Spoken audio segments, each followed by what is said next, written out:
your mean time to WTF for a security alert is more than a minute, it's time to look at Lacework. Lacework will help you get your security act together for everything from compliant service configurations to container app relationships, all without the need for PhDs in AWS to write the rules. If you're building a secure business on AWS with compliance requirements, you don't really have time to choose between antivirus or firewall companies to help you secure your stack. That's why Lacework is built from the ground up for the cloud. Low effort, high visibility, and detection. To learn more, visit lacework.com. S3's durability guarantees aren't what you think. For those unfamiliar, AWS's Simple Storage Service, or S3, is an object store. This is different from a file store or a block store, because if you try to use it as one of those things, a bunch of people will come out of the woodwork to yell at you for a variety of reasons.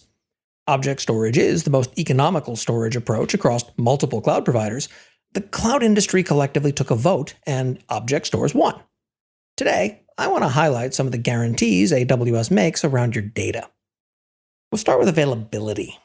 Availability describes the idea of, can I access the data that's stored in S3?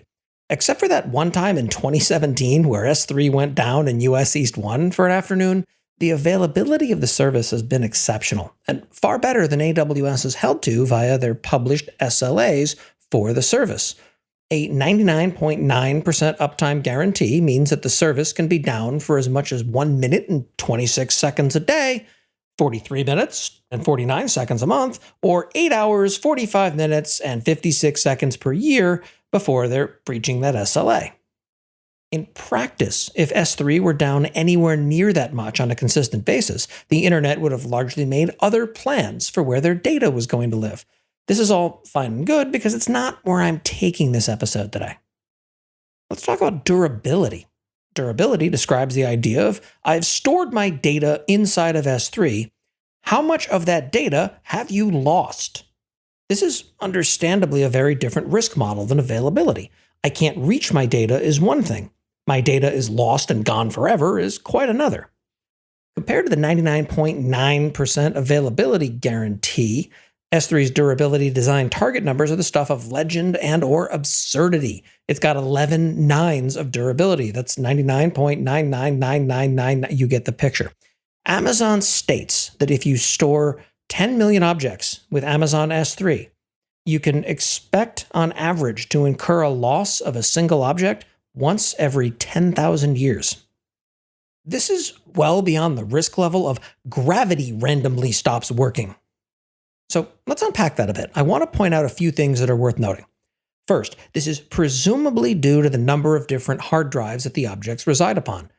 I presume it's using something similar to Reed-Solomon or error correction or erasure coding. In effect, you could imagine that as your file is mathematically broken into 100 parts. Any 70 of those parts are sufficient to reconstitute the file.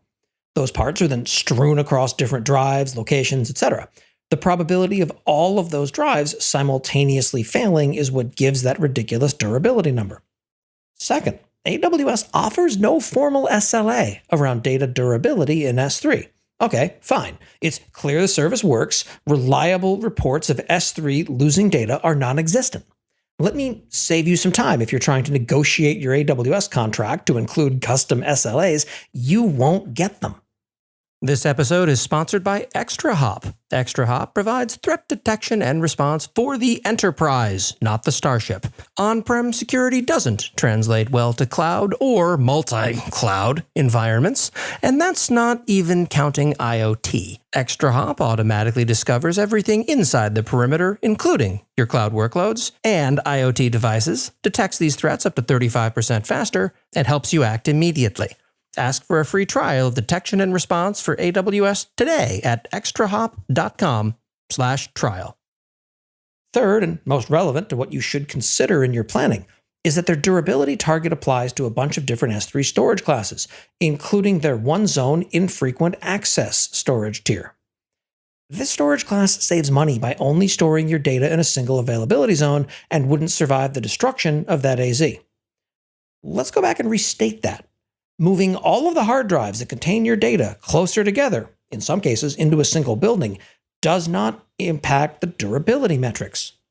From this, we can surmise that disasters aren't included in the calculation of S3's durability. So, what does that mean for you?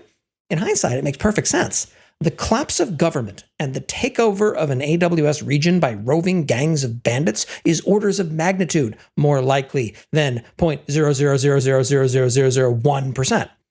A bad push to the S3 control plane that doesn't get caught and eats all of your data is also more likely.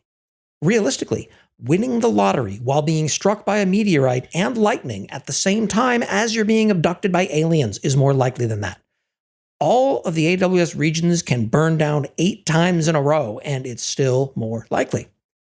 What this means here in reality is that using S3 doesn't remove the need for backups. In fact, let me put that even more bluntly. If you trust AWS's durability guarantees for important data, awesome. You should. They're good numbers. But what are the odds of someone in your organization, accidentally or otherwise, deleting critical data from the wrong bucket or misconfiguring a lifecycle policy to do it for them? Backing your data up elsewhere is a great idea if your business is going to have a hard time existing without it.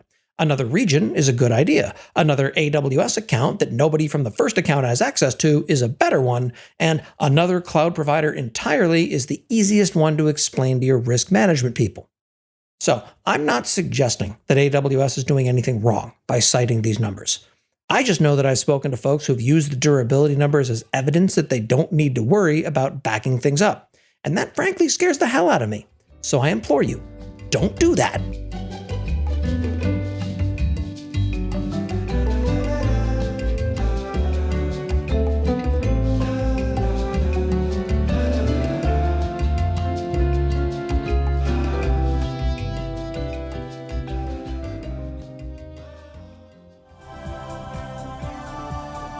This has been a Humble Pod production.